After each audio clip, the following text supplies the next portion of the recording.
नमस्कार दोस्तों, एक बार फिर स्वागत है आपका आपके अपने चैनल साइंस ग्रुप बलवंत पे। और आज हम पढ़ने वाले हैं बहुत ही अच्छी सी प्यारी सी वीडियो होने वाली हमारी पॉलिटी की, जिसके अंदर हम पढ़ने वाले हैं क्या, राज्य का पुनर्गठन, यानी किस प्रकार राज्यों का पुनर्गठन हुआ, किस प्रकार से उनका मतलब रीऑर्गेनाइजेशन हुआ, रीअरेंजमेंट हुआ, किस किस प्रकार से उन्होंने, कौन कौन सी समितियां आई, क्या क्या हुआ, फजल अली आयोग क्या था, भाषा के आधार पे क्या बनाया गया, ऐसी ऐसी चीज़ें हम पढ़ने वाले हैं। एस के घर कमेटी क्या थी या जेवीपी कमेटी क्या थी, इन चीज़ों के बारे में हम पढ़ेंगे। ठीक है, आशा करता हूँ पीछे जो पढ़ाया गया है वीडियो देख के आए होंगे और आपको समझ में भी आता होगा, है ना। क्लियर है। जैसे हमारा भारत आज़ाद होता है, मान लो भारत आज़ाद होने के बाद इधर क्या होता है, सभी राज्यों के अंदर मांग बननी शुरू हो जाती है भी हमारे अलग अलग राज्य बनाए जाएं, अलग राज्य बनाया जाए। किसी को भाषा के आधार पे चाहिए था, किसी को अलग अलग आधार पे मतलब क्या रखी, मांग रखनी शुरू कर दी भी हमारे अलग अलग राज्य होने चाहिए, इस प्रकार से हमारा अलग राज्य हो।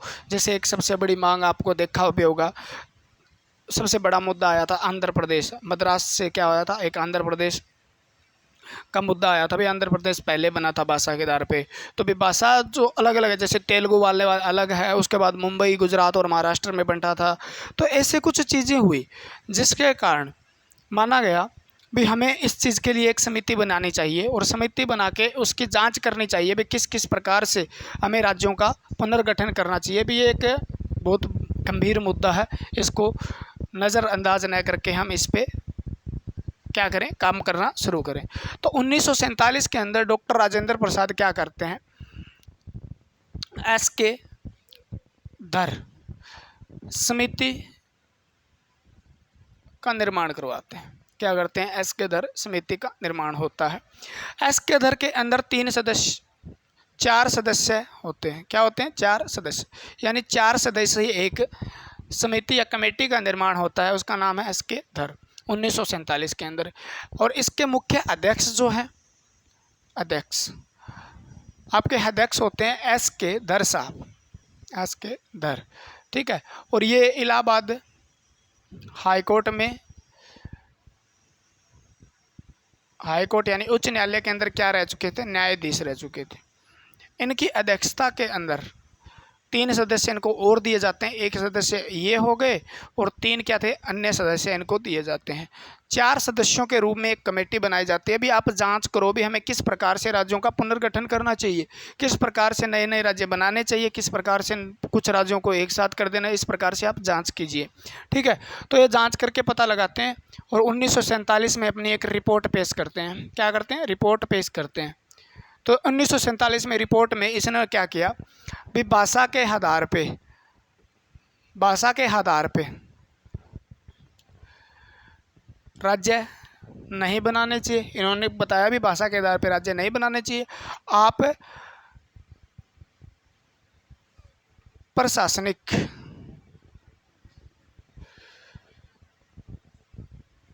आधार पे नए राज्य बना सकते हो। ठीक है, इन्होंने 2 बात कही। मुख्य जो इनकी बात थी वो क्या थी, एस के धर समिति ने क्या किया, अपनी जांच की, मतलब देश के अंदर जांच करने के बाद पता चला भी हमें भाषा के आधार पे अगर हम राज्य बनाते हैं, भाषा के आधार पर राज्य बनाते हैं, तो ये हमारे देश के लिए अखंडता, देश की अखंडता व एकता जो है उनको खतरा है। ये बात कहते हुए इन्होंने खारिज कर दिया भाषा के आधार पर राज्य बनाने के लिए। भी हम भाषा के आधार पे कोई भी लैंग्वेज जो है, या मतलब जो वहाँ की एक क्या है कॉमन लैंग्वेज हो, किसी एक राज्य की या किसी विशेष क्षेत्र के अंदर एक अलग भाषा बोली जाती है, अलग अलग भाषा के आधार पर राज्य बनाएगी तो हमारे देश के अंदर अनेक भाषाएं हैं, उसके आधार पर अनेक राज्य बन जाएंगे। तो इस आधार को लेके उन्होंने अखंडता और एकता को खतरा बताते हुए क्या कर दिया, इस बात को खारिज कर दिया कि राज्य भाषा के आधार पर बनने चाहिए। उन्होंने कहा प्रशासनिक के आधार पे आप राज्य बना सकते हो, इसमें कोई दिक्कत नहीं। ठीक है, ये बात आपको याद करनी है। एस के धर समिति के अध्यक्ष कौन थे, एस के धर थे, नाम पे ही इनका रखा गया। डॉक्टर राजेंद्र प्रसाद ने इस कमेटी का गठन किया था। ठीक है, अब क्या हो जाता है, 1947 में जैसे रिपोर्ट पेश की तो इनके कार्यों की परीक्षा करने के लिए, कार्यों की परीक्षा करने के लिए क्या होता है भी इसके कार्य जो किए थे इन्होंने वो सही हैं, इन्होंने जो रिपोर्ट दी है वो सही है या गलत है। इसकी जांच करने के लिए एक नई कमेटी का गठन किया जाता है। उस कमेटी का नाम है, उस कमेटी को किया जाता है 1948 के अंदर उसका गठित किया जाता है JVP समिति।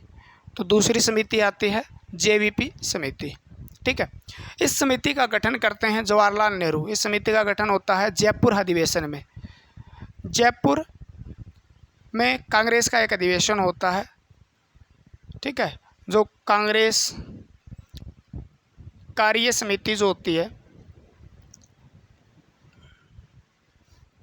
उसका एक अधिवेशन होता है जयपुर के अंदर। इस अधिवेशन के अंदर जवाहरलाल नेहरू के द्वारा एक कमेटी का गठन किया जाता है। जवाहरलाल नेहरू द्वारा क्या किया जाता है, कमेटी का गठन किया जाता है, जिस कमेटी को कहा जाता है JVP समिति। JVP समिति में कितने सदस्य होते हैं? 3 सदस्य होते हैं। क्या होते हैं? 3 सदस्य होते हैं। और इसके अंदर एक सदस्य J होता है, एक सदस्य V होता है और एक सदस्य क्या होता है? P होता है। यानी 3 सदस्य, तीनों सदस्यों के नाम के आधार पर इस कमेटी का नाम क्या रख दिया गया? JVP समिति रख दिया जाता है। ठीक है, तो JVP समिति किसके बाद बनी थी? इसके घर के बाद। कब बनी थी? 1948 में। JVP के अंदर 3 सदस्य थे। 3 सदस्य कौन कौन से होते हैं? तो जवाहरलाल नेहरू थे, क्या है? जवाहरलाल नेहरू थे। ठीक है, वल्लभ भाई पटेल थे,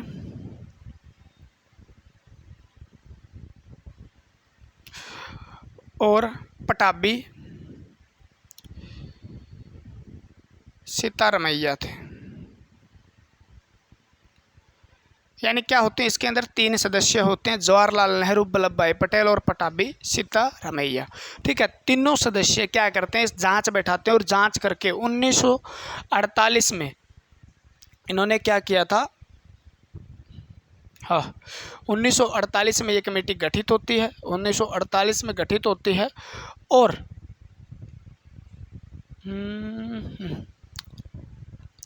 इन्होंने भी क्या किया? इन्होंने भी 1 साल के बाद, 1 साल लगा ही नहीं, 1949 के अंदर क्या होता है? 1949 में इन्होंने भी अपनी एक रिपोर्ट पेश की और रिपोर्ट के अंदर सीधा सीधा कह दिया अभी भाषा के आधार पे राज्य, भाषा के आधार पे राज्य नहीं बनेंगे, भाषा के आधार पे राज्य बनने को इसे खारिज कर दिया। ठीक है, भाषा के आधार पे राज्य बनने से इन्होंने भी खारिज कर दिया। मैंने ये मांग जो थी उसको नकार दिया भी भाषा के आधार पे राज्य नहीं बने। ठीक है, क्लियर बात? समझना क्या है? एसके घर समिति के बाद कौन आई? JVP। ठीक है, 1948 में आई। कितने सदस्य? 3 सदस्य। कौन कौन? जवाहरलाल नेहरू, वल्लभ भाई पटेल और पटाभी सीतारमैया। क्लियर? कब रिपोर्ट पेश की? 1949 में। रिपोर्ट में क्या कहा? भाषा के आधार पर राज्य नहीं बनेंगे। बस बस। अब जैसे ही ये रिपोर्ट पेश होती है, जैसे ही JVP की रिपोर्ट पेश होती है, रिपोर्ट पेश होते ही भाई अल्लाह मचता है। क्या? रोड़ा कसूता, अब होगा दंगल। ठीक है, क्या होता है? जैसे ही 1949 के अंदर JVP अपनी रिपोर्ट पेश करती है और भाषा के आधार पर राज्यों को बनाने में खारिज कर देती है।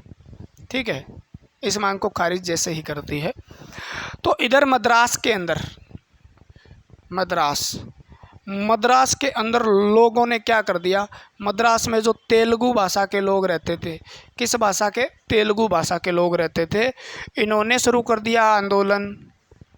ठीक है, और इन आंदोलन का नेतृत्व कर रहे थे आपके पोटी श्री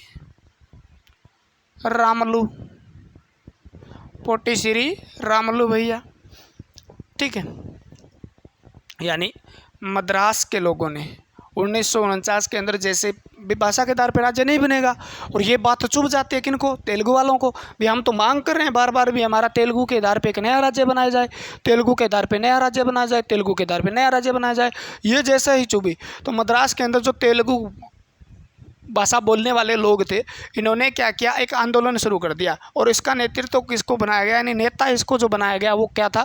पोटी श्री रामलू था। यानी किसके नेतृत्व में आंदोलन शुरू हुआ? तो किसके नेतृत्व में? पोटी श्री रामलू। अब पोटी श्री रामलू भैया इस बात को सीरियस ले गए। मैं नेता बना दिया और ये बात ना हुई ना तो मुँह दिखाने लायक नहीं रहूँगा, मान लो। ठीक है ना?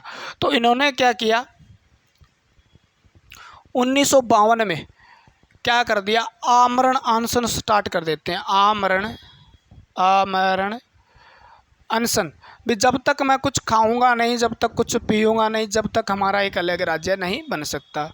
यानी भाई धरने पे बैठ गए, बैठ के भाई भी मैं कुछ नहीं खाने पीने वाला, कुछ भी हो जाए, जब तक राज्य नहीं बनता भाषा के आधार पे तो मैं नहीं। सोशल मीडिया था नहीं, वायरल हो जाती बात, धीरे धीरे धीरे धीरे उनका आ गया दिन अंतिम। ठीक है, और 52 दिन, कहीं 52 लिखा, कहीं 56 लिखा, कहीं 58, ये एनसीईआरटी में 58 लिखा हुआ है। 8वीं क्लास के अंदर ये एनसीईआरटी 162 नंबर पेज पे आप देख लेना। ठीक है, 58 दिन के बाद तो एनसीईआरटी को सही मानेगी, कहीं पे भी ऑब्जेक्शन लगाना है तो 58 दिन के बाद रामलू जी की हो जाती है भाई मृत्यु। आमरण अनशन के कारण उनकी क्या हो जाती है, मृत्यु हो जाती है 15 दिसंबर 1952 को। अब 52 का लास्ट दिन चल रहा था मान लो। क्या होता है, तेलुगु मद्रास, पहले क्या था देखो, मैं इस बात को भी क्लियर करूँगा। तेलुगु भाषा के आधार पे आंदोलन में हम नया राज्य चाहिए तेलुगु के आधार पे। ठीक है, नेता किसको बना दिया, पोटी श्री रामलू को नेता बना के नेतृत्व करेंगे, भैया नेतृत्व करेंगे, ये भाई सीरियस लेंगे। सीरियस जैसे ही हुआ 1952 में इन्होंने क्या कर दिया, और आमरण अनशन स्टार्ट कर दिया। भी थक गए यार आंदोलन करके, अब क्या करना है, अब तो बस मरना है, देश के लिए मरेंगे नहीं, राज्य बनाने के लिए मरेंगे, भी नाम जाना जाए मेरा ना, सीरियस लेके 28 दिन तक बैठे रहे भूखे प्यासे। 28 दिन के बाद तबीयत खराब हो के मृत्यु हो गई 15 दिसंबर 1952 को। जैसे ही 15 दिसंबर 1952 को इसकी मृत्यु होती है, खबर ज़ोरों शोरों से फैल जाती है और हमारे देश के तत्काल प्रधानमंत्री PM prime minister Jawaharlal Nehru क्या करते हैं, जवाहरलाल नेहरू तेलुगु के आधार पे, किसके आधार पे, तेलुगु भाषा के आधार पर पहला राज्य की घोषणा करते हैं। तेलुगु भाषा के आधार पे आंध्र प्रदेश नया राज्य बनाने की। भी ये भड़क जाएगा सौदा, तो आंध्र प्रदेश को एक नया राज्य बनाने, यानी किसके आधार पे, तेलुगु के आधार पे बनेगा। और कौन घोषणा करते हैं, जवाहरलाल नेहरू जी भी। जैसे इनकी मृत्यु होती है उनको पता चलता है भी ये तो रोड़ा पड़ेगा, अब तो भाई बहुत तकड़ा आंदोलन उग्र भी हो सकता है, भी एक बंदे की मृत्यु हो गई और आप फिर भी मतलब ये एक्शन नहीं ले रहे हो। तो इनको ठंडा करने के लिए इन्होंने क्या किया, भी एक जवाहरलाल नेहरू जी ने क्या किया, एक घोषणा कर दी भी आपका तेलुगु भाषाओं का जो भाषाई लोग हैं उनका एक अलग राज्य बनाएगा, और अलग राज्य बनाया जाएगा, उसका नाम आंध्र प्रदेश रख देंगे ना। आंध्र प्रदेश किसके आधार पे बनेगा, तेलुगु भाषा के आधार पे। ये राज्य बनता है भाई पहला 1 अक्टूबर, बात आती है 1 अक्टूबर 1953 की। 1 अक्टूबर 1953 को क्या होता है, 1 अक्टूबर 1953 में एक नया राज्य बनाया जाता है जिसका नाम है आंध्र प्रदेश। तो ये बात याद रखनी है और सबसे ज़्यादा क्वेश्चन पूछा जाता है ये आंध्र प्रदेश से। ठीक है, 1 अक्टूबर 1900, पहले 14 राज्य 6 केंद्र शासित प्रदेश थे और नया राज्य बना एक 15वां। ठीक है, तो आंध्र प्रदेश को आपसे कुछ भाषा के आधार पे, भाषा के आधार पर स्वतंत्रता के बाद बनने वाला पहला राज्य है, मोस्ट इम्पोर्टेंट। यानी भाषा के आधार पर पहला राज्य कौन सा बनाया गया, आंध्र प्रदेश। किस भाषा के आधार पे बनाया गया स्वतंत्रता, तो तेलुगु भाषा के आधार पे। किस भाषा के आधार पे बनाया गया था, तो तेलुगु भाषा। तेलुगु भाषाई लोग थे जो इसमें आंध्र प्रदेश में रहेंगे। ठीक है ना, भाषा के आधार पे बनाया गया। और इसकी राजधानी रखी गई, इसकी राजधानी बनाई गई कर्नूल। ठीक है, फिर इसकी राजधानी हैदराबाद बनती है, आपको पता ही है। और कुछ समय बाद अब इसकी राजधानी अमरावती है। कौन सी राजधानी अमरावती है, आंध्र प्रदेश की। तो पूछ ली जाती है, नई बनी है। ठीक है, किसकी राजधानी अमरावती होगी, तो हैदराबाद की जगह क्या होगी, हैदराबाद, क्योंकि अब आंध्र प्रदेश भी आगे 2 भागों में टूट गया, तो हैदराबाद तेलंगाना की राजधानी है और आंध्र प्रदेश की राजधानी कौन सी है, अमरावती है। ठीक है, क्योंकि आंध्र प्रदेश भी आगे 2 भागों में टूट चुका है, बड़ा राज्य था। ठीक है, और ये कहाँ से आंध्र प्रदेश बना, तो मद्रास से। ठीक है ना, तो मद्रास से एक आंध्र प्रदेश राज्य को अलग किया गया था। ठीक है, तो ये मद्रास में रहते थे पहले सब। क्लियर। तो 1 अक्टूबर 1953 को भाषा के आधार पे बनने वाला पहला राज्य, भाषा के आधार पे बनने वाला पहला राज्य। ठीक है, दूसरी बात, स्वतंत्रता के बाद पहला राज्य कौन सा बना, ये बना। ठीक है ना, राजधानी करनूल, हैदराबाद इसकी करनूल थी, अब अमरावती है। ठीक है, 1952 में आमरण आंसर पे कौन बैठा था, तो रामल्लू जी बैठे थे। कितने दिन के बाद मृत्यु हो गई थी, 58 दिन के बाद मृत्यु हो गई थी। कब हुई थी, 15 दिसंबर 1952 को हुई थी। ठीक है, पीएम कौन, जवाहरलाल नेहरू। जैसे इनकी मृत्यु होती है तो क्या कहते हैं, तेलुगु भाषा के आधार पर एक राज्य की घोषणा करते हैं, वो राज्य कौन सा बनेगा, आंध्र प्रदेश बनेगा। इस घोषणा को परिपूर्ण किया जाता है 1 अक्टूबर 1953 को, और एक राज्य, नए राज्य का निर्माण किया जाता है, मद्रास से अलग तोड़ के आंध्र प्रदेश बनाया जाता है, जिसके अंदर तेलुगु भाषा के लोग रहेंगे। यानी भाषा के आधार पर पहला राज्य बना था आंध्र प्रदेश। स्वतंत्रता के बाद पहला राज्य बनने वाला था आंध्र प्रदेश। किस भाषा के, तेलुगु। राजधानी क्या थी, ये थी। क्लियर हो जाएगी। ठीक है, इसके बाद क्या होता है, देखो मांगे चलती रहेगी। अब जैसे ही मान लो आंध्र प्रदेश को भाषा के आधार पर राज्य बना दिया गया भैया, तो भाषा तो अलग अलग बोले हैं। जैसे बम्बई एक राज्य था, ठीक है ना, बम्बई, तो बम्बई के अंदर 2 भाषा के लोग रहते थे, एक तो मराठी बोलने वाले, ठीक है, एक गुजराती बोलने वाले। अब तो उन्होंने भी क्या कर दिया, दंगा होना शुरू हो गया, वहाँ पे भी हमारा भी अलग अलग राज्य बनाओ, मराठी वाले महाराष्ट्र में जाएं, गुजराती वाले गुजरात में जाएं। तो उनका भी 2 बनाया गया था, मुंबई को भी 2 भागों में तोड़ा गया था। उसी प्रकार पंजाब और हरियाणा भी टूटे थे, भाषा के आधार पर ही टूटे थे, है ना। पंजाबी बोलने वाले पंजाब में रहेंगे और हिंदी बोलने वाले या हरियाणवी बोलने वाले हरियाणा में रहेंगे। क्लियर हो गई बात। तो इसी आधार पे मांगे अब बढ़ने शुरू हो गई, और इसके आधार पे क्या हुआ भी, 1953 के अंदर एक आयोग का गठन किया जाता है, जिसको राज्य पुनर्गठन आयोग कहा जाता है। ठीक है ना, राज्य पुनर्गठन आयोग, राज्य पुनर्गठन आयोग। आपसे पूछा जाता है कब शुरू हुआ, 1953 में। बस इतना याद रखो, 1953। इसी के आधार पे एक राज्य का गठन हो, पुनर्गठन आयोग का गठन होता है। ठीक है, नए राज्य बनाने के लिए भी किस किस प्रकार से, किस आधार पे कितने राज्य बनाने चाहिए, हमें कौन कौन से का अरेंजमेंट करना चाहिए, इस प्रकार के पुनर्गठन यानी दोबारा उनको गठित किया जाए। ठीक है, 1953 में। और इस आयोग जो है, इस आयोग का नाम है दूसरा फजल अली आयोग, फजल अली आयोग। ठीक है, क्योंकि इसके अंदर भी क्या होता है, इस आयोग के अध्यक्ष बनाए जाते हैं न्यायमूर्ति यानी न्यायाधीश थे, ये भी फजल अली साहब को, फजल अली को। तो इसके अध्यक्ष कौन थे, फजल अली साहब। ठीक है, फजल अली साहब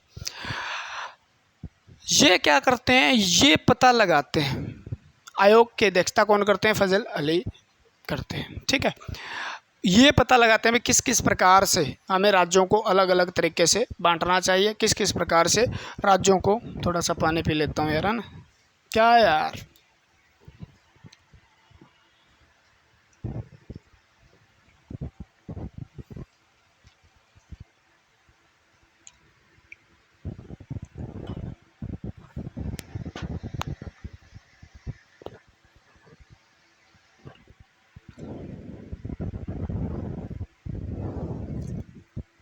ठीक है, 1953 में इस आयोग का गठन होता है, और इस आयोग के अंदर फजल अली के साथ 2 सदस्य और होते हैं।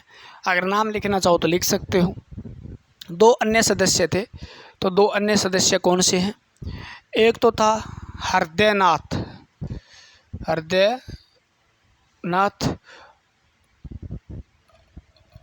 एक तो हृदयनाथ और एक के.एम. पणक्कर, नाम भाई टेढ़े हैं, के.एम. पणक्कर। ठीक है, तो 2 सदस्य होते हैं, यानी इस आयोग के अंदर कितने सदस्य होते हैं, 3 सदस्य मुख्य रूप से काम करते हैं। ठीक है ना। तो 2 सदस्य अन्य थे, 3 सदस्यों की एक आयोग गठित किया जाता है। भी आपको रिपोर्ट देनी है और आप इस पे जल्दी से जल्दी काम करना शुरू कीजिए। जैसे 1953 में क्या होता है, ये काम करना शुरू करते हैं और 1955 के अंदर ये अपनी रिपोर्ट पेश करते हैं, ठीक है ना, अपनी रिपोर्ट पेश करते हैं। और 1956 में ये आयोग पास हो जाता है, राज्य पुनर्गठन अधिनियम पास हो जाता है। क्या हो जाता है, इस रिपोर्ट को मान लो पास कर देते हैं, सीधी सी बात है, ज़्यादा डीप में मत जाओ। भी एक अधिनियम, राज्य पुनर्गठन अधिनियम बनता है, वो क्या हो जाता है, पास हो जाता है। पास होने के बाद क्या होता है, इस रिपोर्ट के अनुसार जैसे पहले क ख ग 4 श्रेणियों के अंदर राज्यों को बांटा गया था। क्या बांटा गया था, 4 श्रेणियों के अंदर राज्य को बांटा गया था। आप पढ़ते भी हो, लेकिन आप बहुत कम, अगर अच्छे से नहीं, डीप से नहीं पढ़ते हो तो ये चीज़ें आप नहीं पढ़ते, ठीक है।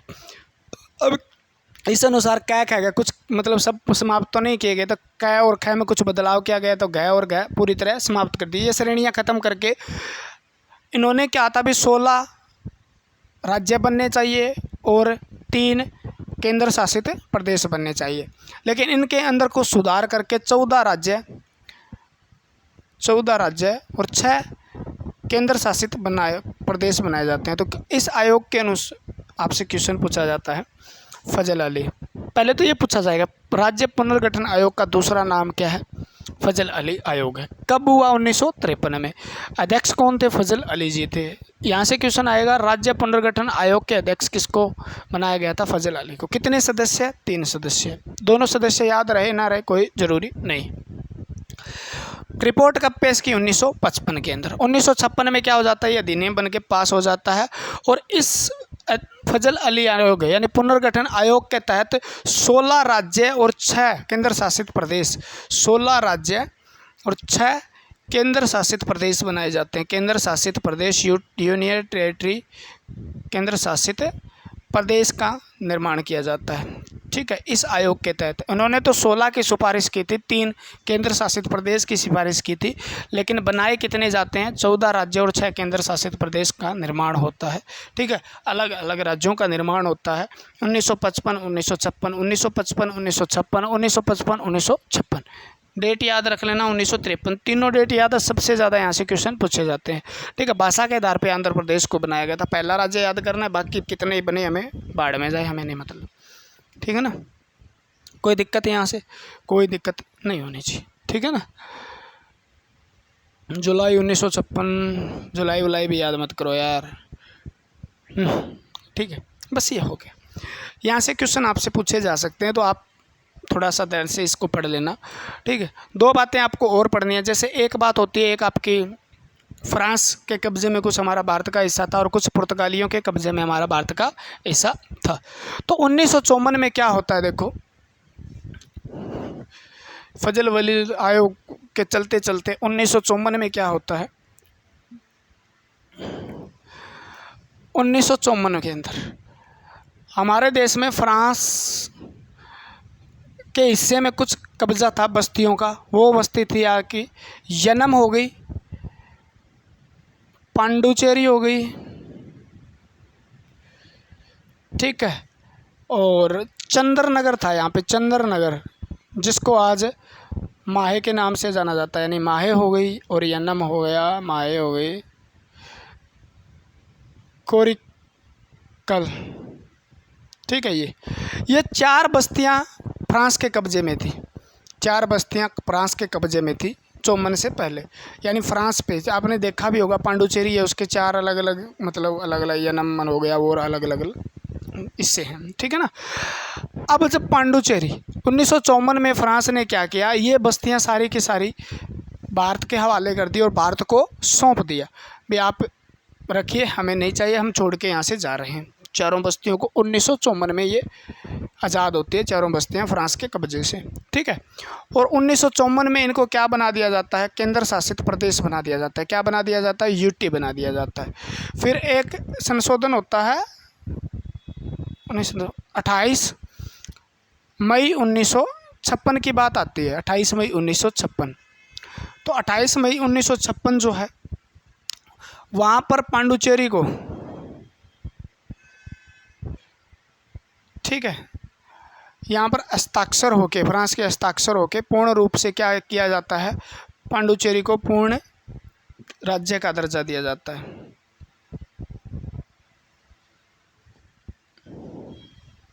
ठीक है, तो क्या किया जाता है,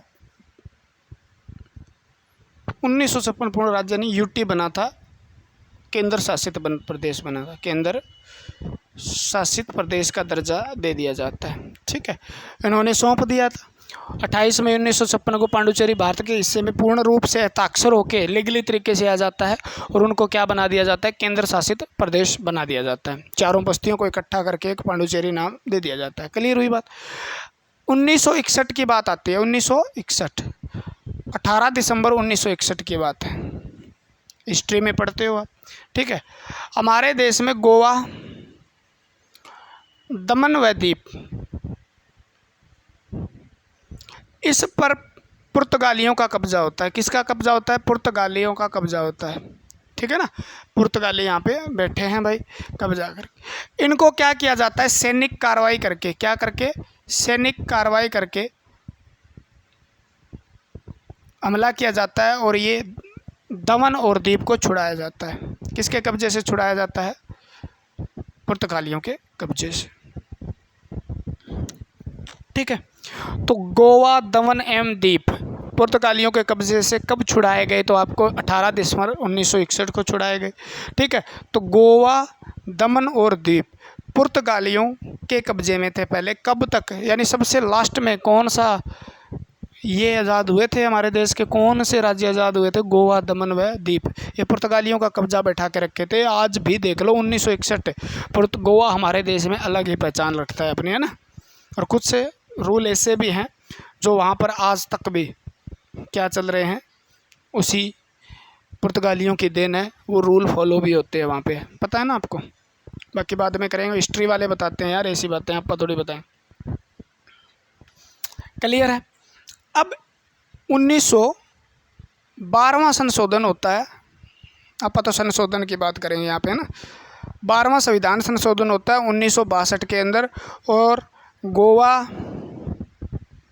दमन व दीव को क्या बनाया जाता है, केंद्र शासित प्रदेश बनाया जाता है, केंद्र शासित प्रदेश बनाया जाता है। ठीक है, केंद्र के अधीन काम करेगा। ठीक है ना, केंद्र शासित प्रदेश बनाया जाता है। कब बनाया जाता है, 12वां संशोधन हुआ था 1962 में हुआ था, गोवा और दमन व दीप के लिए हुआ था, और इसको क्या बनाया गया था, केंद्र शासित प्रदेश बनाया गया था। 1987 के अंदर क्या हुआ था, 1987 में गोवा को पूर्ण राज्य का दर्जा मिलता है। गोवा अब राज्य है, सबसे छोटा राज्य है ना क्षेत्रफल के आधार पर।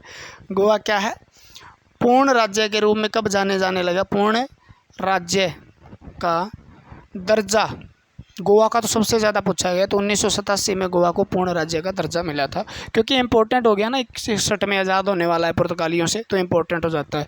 दूसरा, गोवा क्षेत्रफल के आधार से सबसे छोटा राज्य भी आपको पता हो तो। ठीक है, बीच पे तो गोवा सब जाना चाहते हैं ना, एक बार तो ज़रूर जाके आए जी गोवा। हाँ, तो ये क्वेश्चन बनते हैं आपके भाई। ठीक है, पढ़ लो फिर, गोवा जाने ला कहीं की ट्रिप मारना, कोई दिक्कत नहीं है। 1954 में फ्रांस के कब्जे में था यमन, पांडुचेरी और चंद्रनगर कोरिकल, जिसे माए जाना जाता है। ये 4 बस्तियाँ थी, 4 बस्तियों को 1954 में फ्रांस क्या होता है, फ्रांस छोड़ के चला जाता है। भाई आप संभालो, भारत को सौंप देता है, भाई आप संभालो, हमें नहीं चाहिए आपकी ये बस्तियाँ। अब बहुत दिन हो गए हमने कब्जा वब्जा करके, बहुत दिन इस पर बिता लिए। यानी ये पहले भी फ्रांस के कब्जे में था, अंग्रेजों के टाइम में भी फ्रांस के कब्जे में था। और गोवा, दमन एंड दीव पुर्तगाल के कब्जे में थे ना, पुर्तगाल के। अंग्रेज आए, कोई फ़र्क नहीं पड़ा इनको। ठीक है, पुर्तगाली आए थे, कब आए थे मुझे नहीं पता है ना। तो बस्तियाँ सौंप दी 1954 में। इसको क्या बना दिया गया, 1954 में क्या भारत के कब्जे में आ गया। 28 मई 1954 को फ्रांस के हस्ताक्षर होते हैं और पांडुचेरी को केंद्र शासित बना दिया जाता है प्रदेश। ठीक है, ऐसे ही होता है। 18 दिसंबर 1961 की बात है। अभी अब गोवा, दमन और दीप हमारे कब्जे में रहते हैं, पुर्तगाल के, उनको छुड़ाया जाए, सैनिक कार्रवाई की जाती है, गोलियां दागी जाती है, खटाखट पटापट करके, है ना। ठीक है, कुछ भी दागे जाए अपने याद करना यार। ठीक है, सैनिक कार्रवाई वो हिस्ट्री वाले बताए देते होंगे सारी बात आपको, है ना। सैनिक कार्रवाई क्या करते हैं, उसको छुड़ाया जाता है और 12वां संविधान संशोधन किया जाता है। हमारा संशोधन से मतलब है 1962 में होता है और गोवा और दमन द्वीप को केंद्र शासित प्रदेश बना दिया जाता है। अब केंद्र शासित प्रदेश तो बन गए, लेकिन दमन और द्वीप केंद्र शासित प्रदेश रहे न रहे।